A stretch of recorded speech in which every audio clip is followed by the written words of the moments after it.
Welcome to With One Accord, a twice-weekly podcast presented by the Houston Chamber Choir. I'm arts and culture expert St. Flynn. And today we're joined by David Ashley White, a long-time former director of the Moore School of Music at the University of Houston, and, I should say, one of the composers whose work the Houston Chamber Choir has recorded. Welcome, David. Thank you very much. I'm happy to be here. Are you and yours all safe and well in the pandemic? Yes, it's been a strange time, but that's what everyone says. Yeah. And you're in your Zoom studio. I am. I mentioned that the Houston Chamber Choir has recorded some of your work. Let's talk just briefly about Blue Estuaries, which I know they have recorded or appears on a couple of their CDs. When did you compose Blue Estuaries? It was composed in 1998, and it was for the Chamber Choir's performance at Chorus America Convention, the National Convention, which was held here.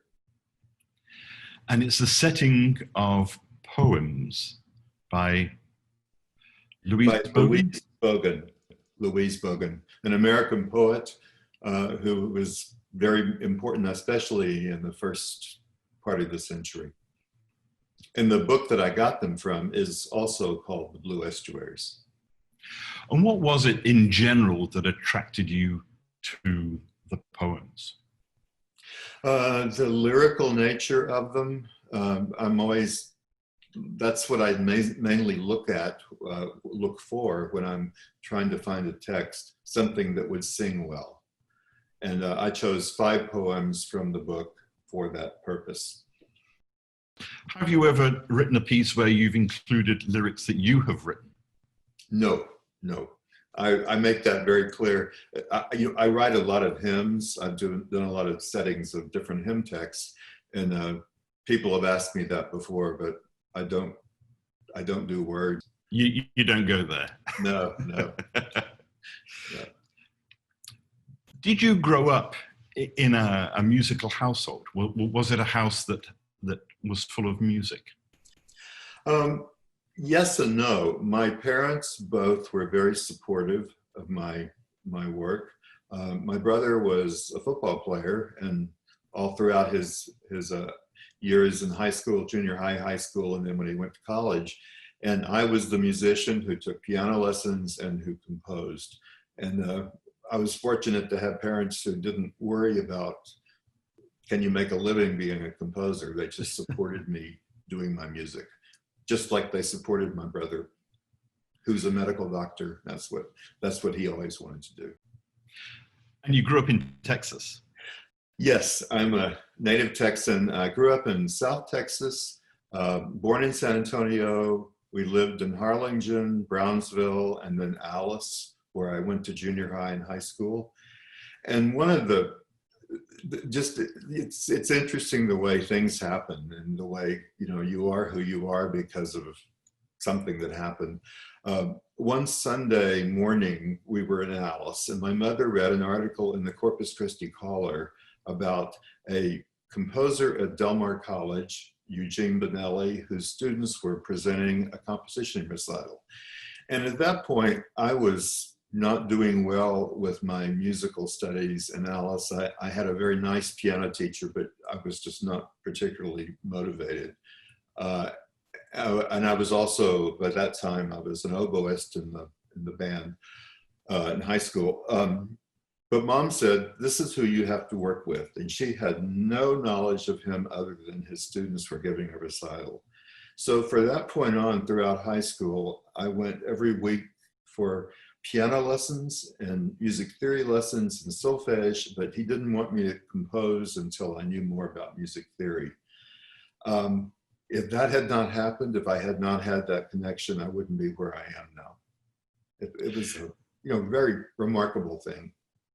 You did your undergraduate at the University of Houston as an oboe performance major. Yes, I started out at Del Mar I decided that I should continue going there. And so I did my first years in college there. And then I transferred to U of H and majored in oboe. Yet I took composition lessons from Michael Horvath, who was a very, very important person in my life too. At what point did you transition from the oboe to composition? Or was there ever a transition? Yeah, there was sort of. When I got out of college, I was going to be drafted, so I enlisted in the Air Force and was assigned to a band playing oboe. And during that time, this was in South Carolina, during that time, I used the chapel on the base to be my composing studio. I went over there every night and stayed for many hours. And that was when I began to be more interested in composition. I'd already had a couple of pieces from my undergraduate days at U of H that were accepted for publication. So I was fortunate to have been on the inside, so to speak, of working with publishers early. I look back on it now and I think I was really very lucky for that to have happened. And I was not sure I wanted to be a composer, and I had plans to go to Pittsburgh. I even rented an apartment to study oboe with the principal oboist in the Pittsburgh Symphony.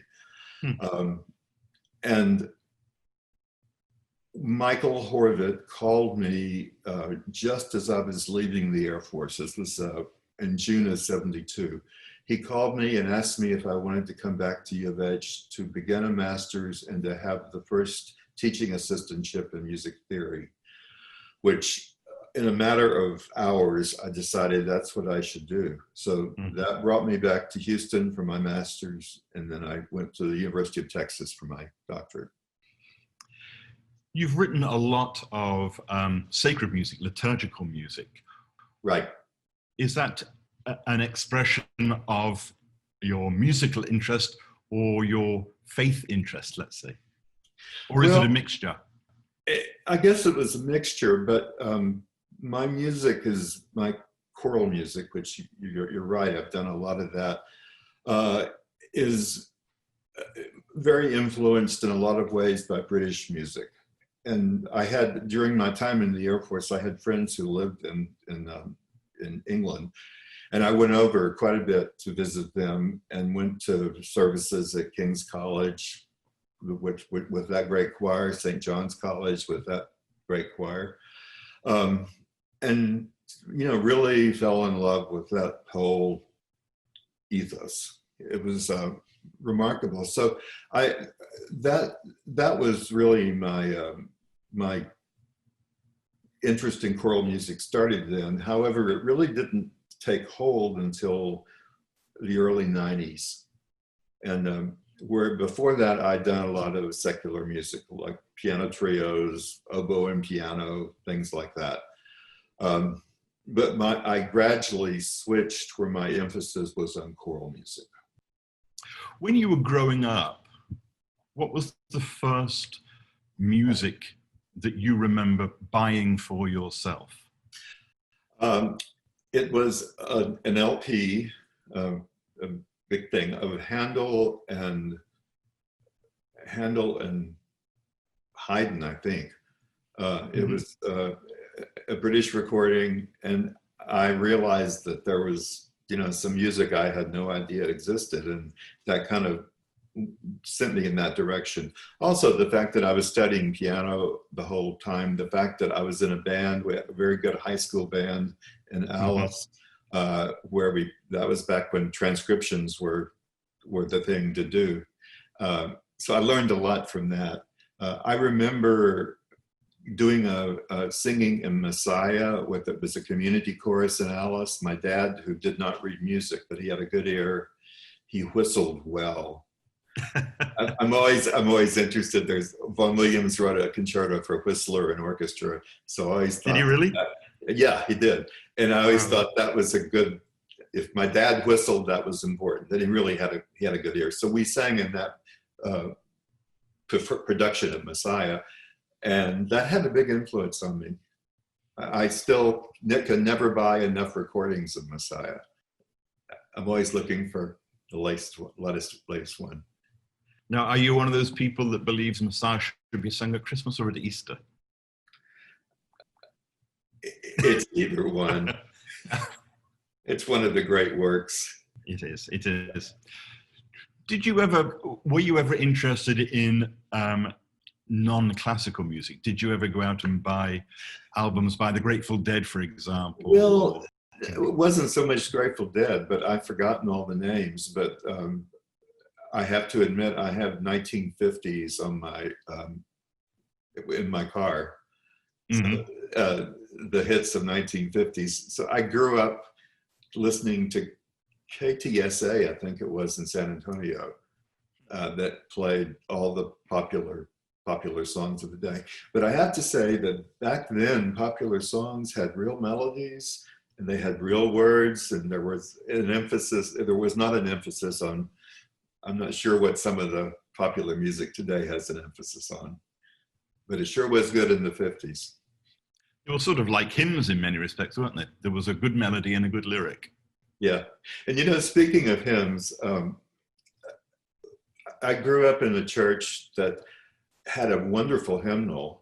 I just decided for some reason, the Disciples of Christ, the Christian church, like First Christian here,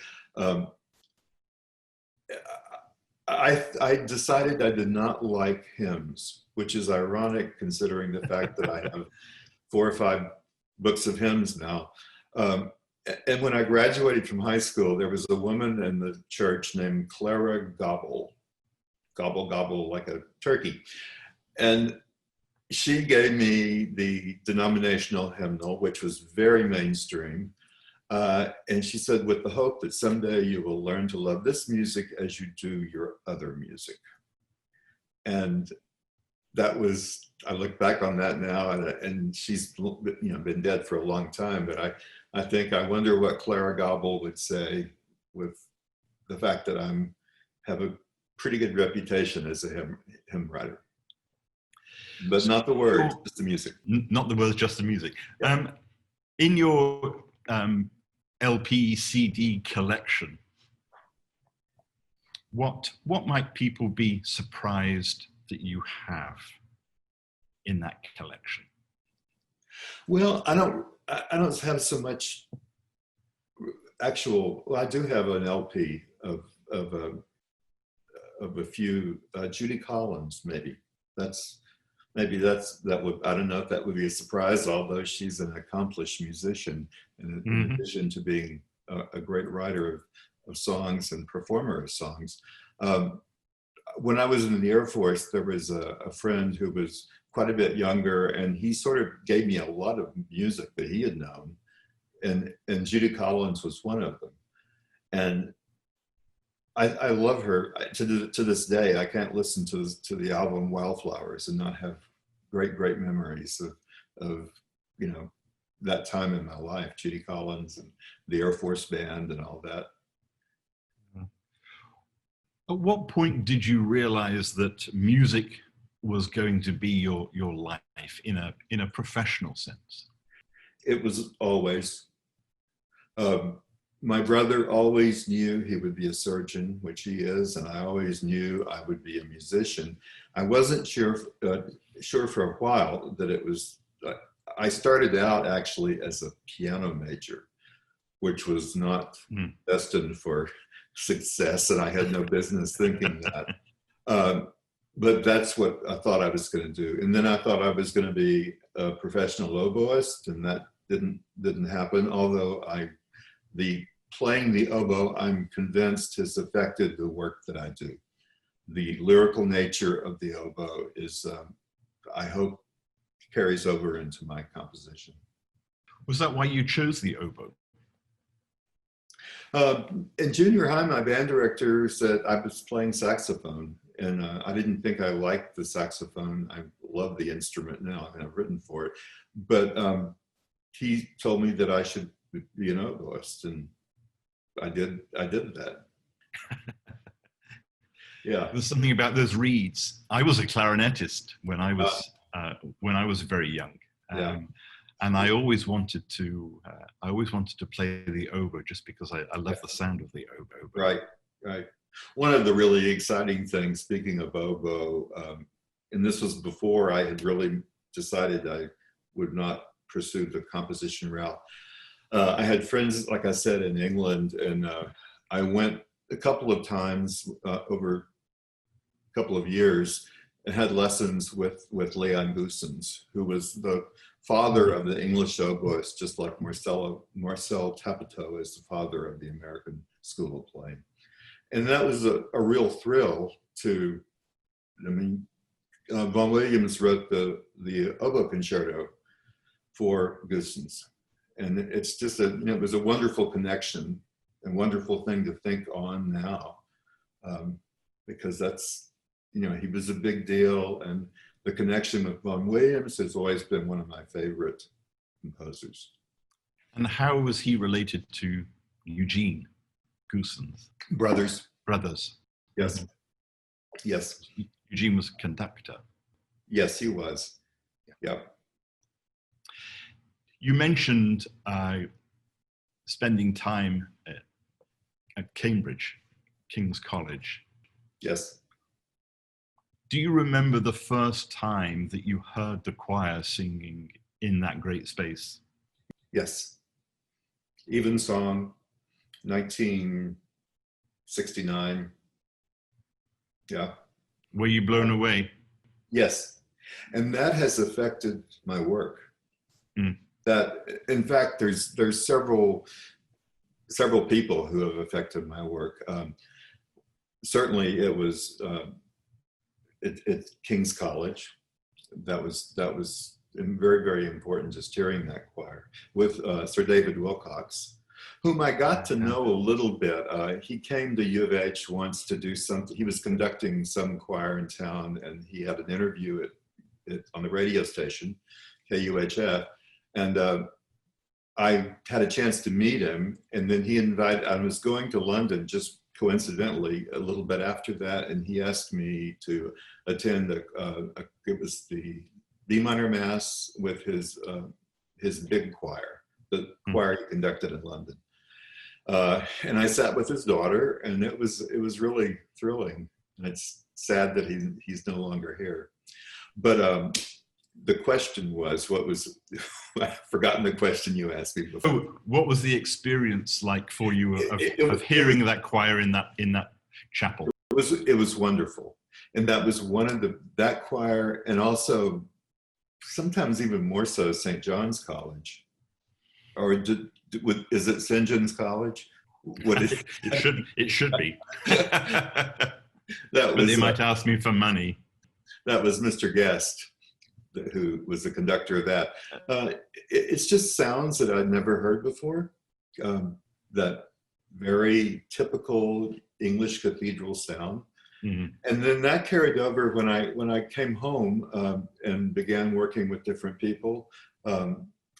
Bob Simpson was his approach to conducting in choral sound had a big influence. Robert Brewer, who was at St. Paul's Methodist at the time, that was major. That's here in Houston. Yes. Betsy Weber's choir at the University of Houston, which is an amazing group. And Brady Knapp at Palmer, where I'm a member of that parish. And so all of these people have really affected what I do. Because I have a sound in my head when I write a piece. When you get that sound in your head and you're writing a piece, are you envisioning a particular space? So are you thinking, well, this is something that's going to be sung in, a regular Episcopal church, or this is something that's going to be sung in something that's the equivalent of King's College Chapel? Yeah, I think I've always had that in mind. And that, a concept, you hear it being sung. At least I try to do the best I can to imagine what it's going to sound like. And I think that overall has been a big influence on me to have a particular choral sound in my mind. Yeah. And it's also the case when I'm commissioned to write something. Like if I had a commission from a smaller choir and one that I imagine would not it's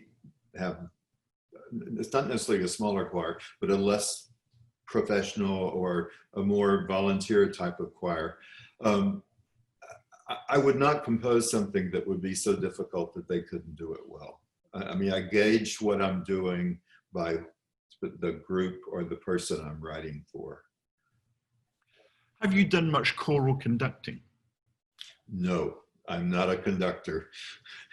I had, if I can digress, I had a long time ago, I had a band piece. It was for brass quintet and wind ensemble, I believe. And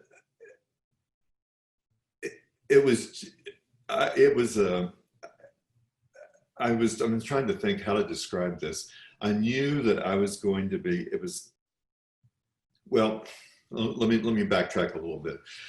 This was a competition sponsored by an organization in a school, in a university up on the East Coast. Part of the deal was I had to conduct the piece. My piece was accepted to be part of the competition. There were about 6 composers.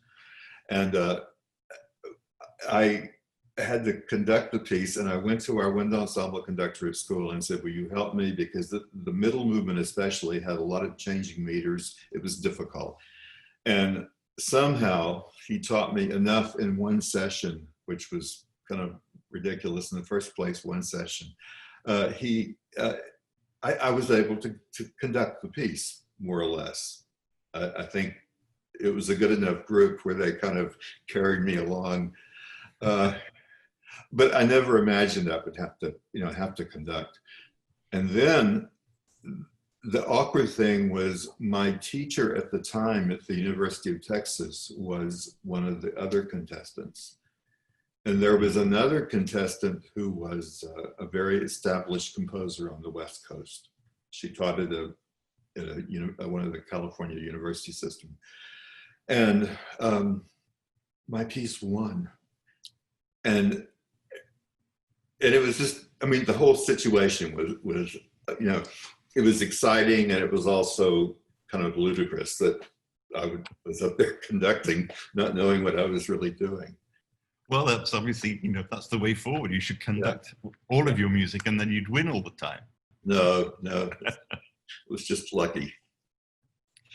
Do you find it interesting, or is it painful when you're hearing your work performed and conductors conduct in different ways, and they bring out, they don't always necessarily bring out the same elements. They don't emphasize, they have their own interpretation, etc. And you're in the audience and you're listening. Are you one of those people that sits there and says, oh my God, I can't believe they did that? Or are you like, wow, I've never heard it done that way before? I think more the latter. I mean, it's one of these things that I think one of the difficult things about being a composer is at some point you have to give your music to the performers or give it to the conductor. And you can't be, a control freak. You can help if you have the opportunity to help, but sometimes I have a piece done and I may even go hear it done, but I've never had a chance to work with the conductor. So I think, and that's one of the reasons why I think the composer really needs to be very clear what he or she wants in the piece. I remember once, I'll have to be careful what I say here, but a performer was playing one of my pieces. It was for the organ. And I heard it done a couple of times, and this person was putting lots and lots of retards in places where it didn't need a retard.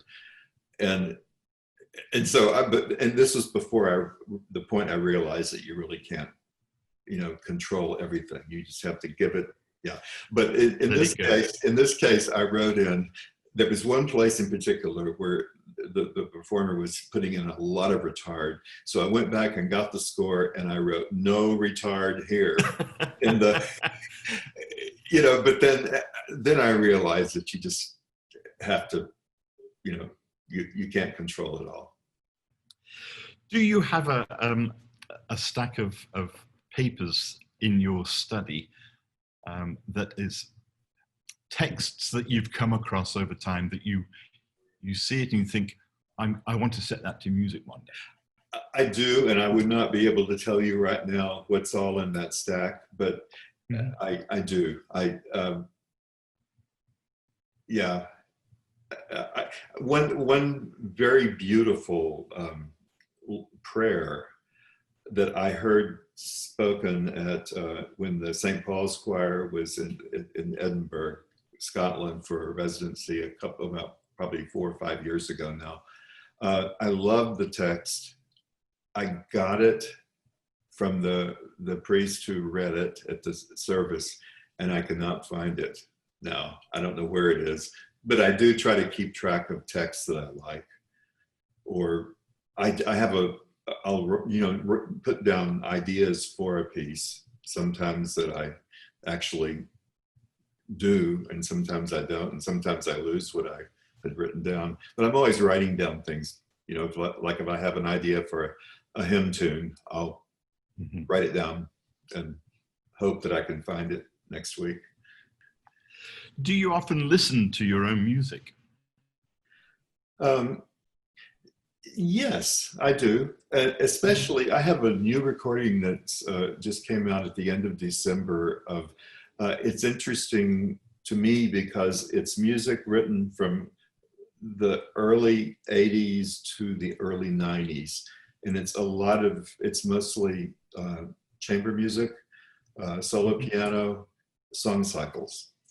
And there's 2 song cycles on it, and piano music and a lot of chamber music, 2 piano trios, oboe and piano.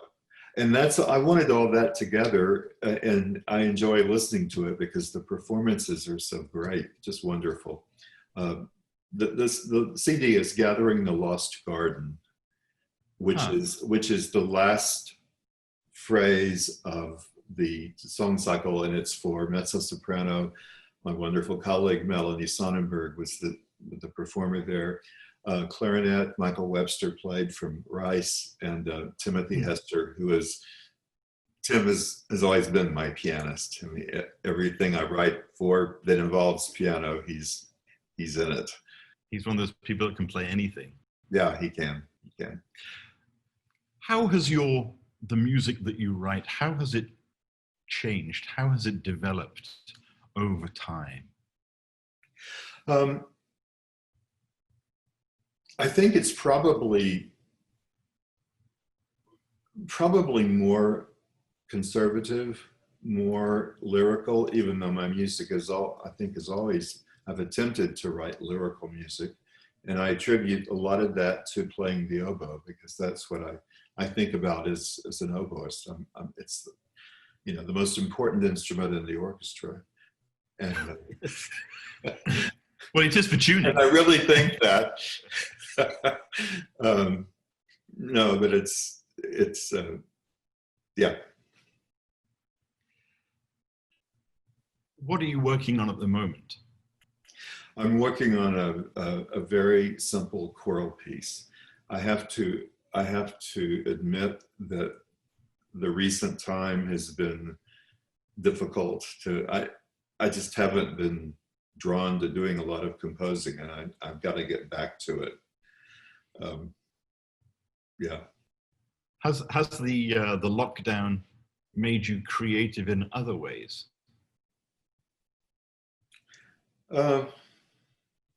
I don't know that I could say it's maybe be creative. I think it's in a way has been, like I said, difficult to get back to work. But I mean, I hope it's made me be more thoughtful, and I'm not really sure, how that will pan out or where that will go. It's just been such a strange time. I think it has made a lot of people more thoughtful. It's given them time to Yeah. think about things that perhaps ordinarily they wouldn't have. Yes. Yeah. What music, what composers do you like to listen to in your free time?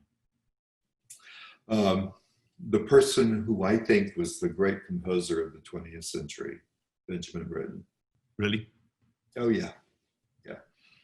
I would put up War Requiem against any piece of music composed by a 20th century composer. I'm from Coventry in the UK, and of course, I think the War Requiem was premiered at the dedication of the new cathedral. Yes, and there is the apse, the apse of the old cathedral.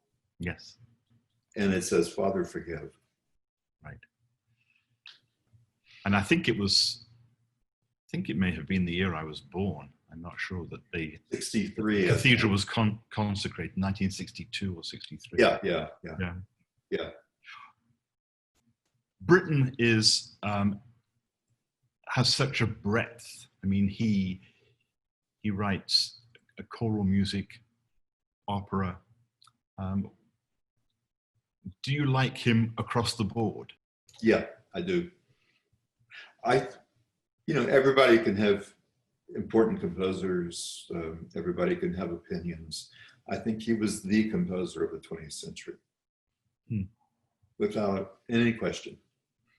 What is it that you like? What is it that you like in his work? The lyrical nature of it, the inventiveness of it, the fact that he employs, if you look at like Turning the Screw, it's a 12-tone piece, but it's not a 12-tone piece in the way that some other composer would have done a 12-tone piece. His works are masterful, absolutely. Anybody else beside Britten?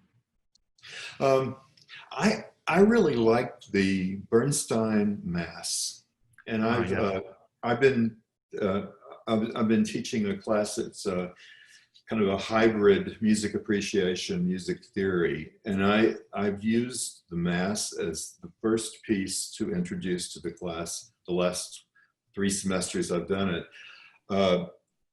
because it's so eclectic, and the student who's not knowledgeable about music might have an impression of what new music or modern music or just plain music is.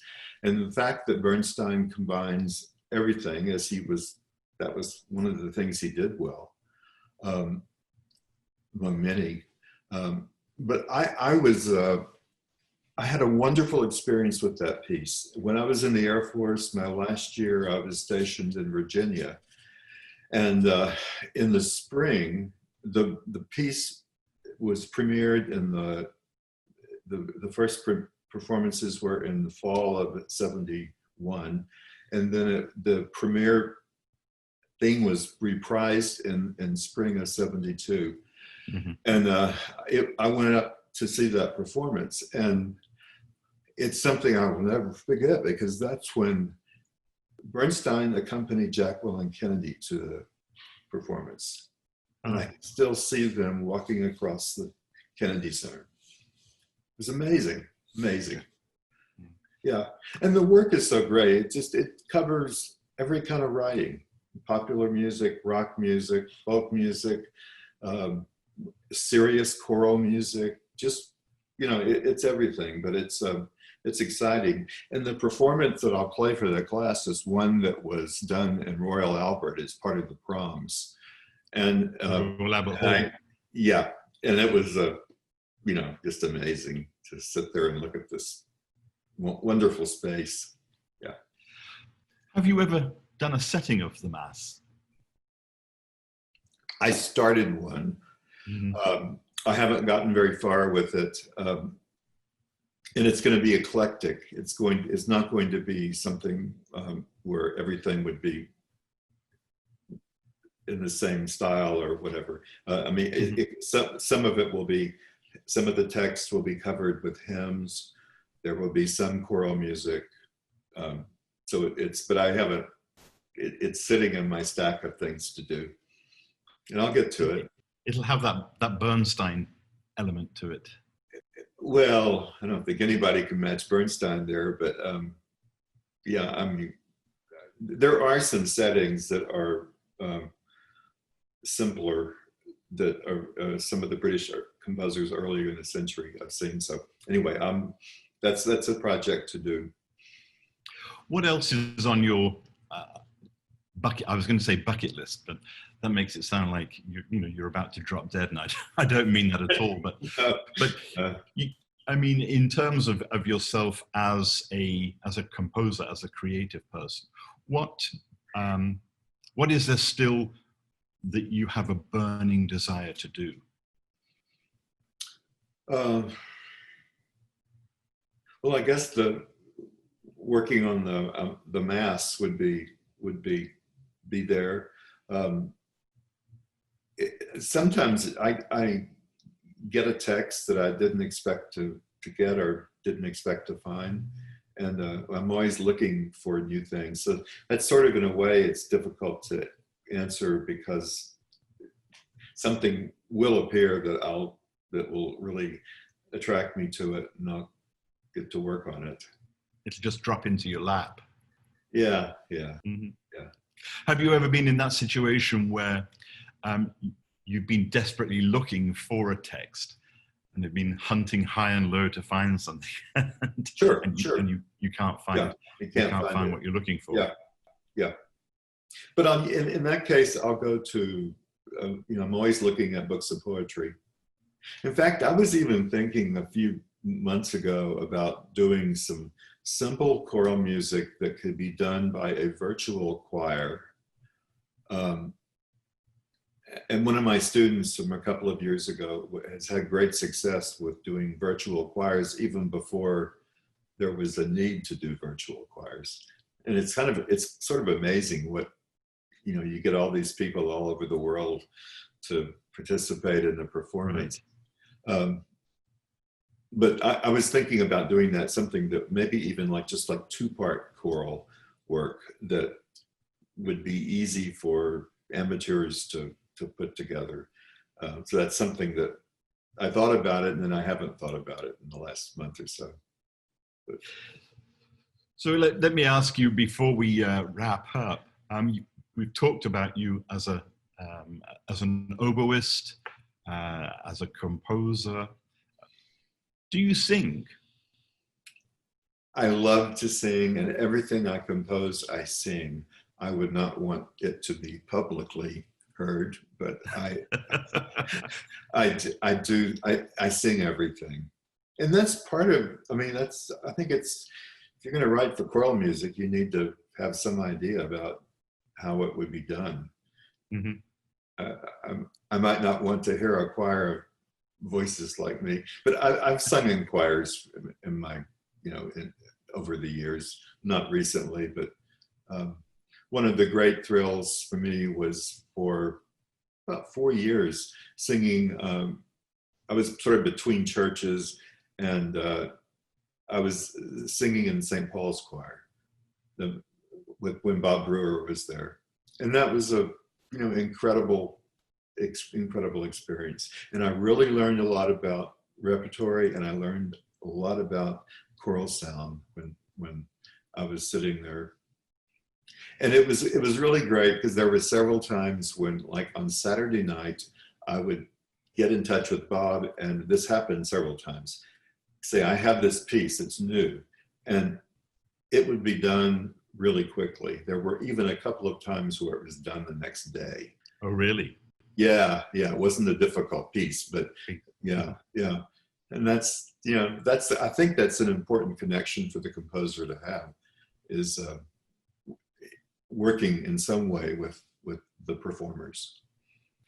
It must be a wonderful feeling to be sitting in the congregation and the vicar, the minister, announces the next hymn. Yeah. Please stand, and we're going to sing hymn number, and it's one of yours. Yeah, it is. Yeah. Do you sing with sing your heart out, or do you remain quiet? I sing. If it's a hymn, I'll sing it. Sometimes I can't get through it. No, I mean, you know, sometimes it really hits me. Yeah. Well, look, David, it's been wonderful to talk to you. Thank you. And thank you for sharing some insights and some intimacies. It's been great. Thank you. This is great. It's great to work with you again. Great. Take care now. We want to say thank you as well to all the patrons and sponsors of the Houston Chamber Choir, and thank you again for joining us.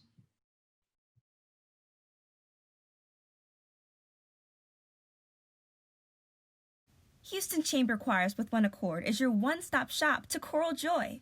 Help us to continue our mission to grow the esteem and appreciation of choral music by sharing, reviewing, and subscribing to our content.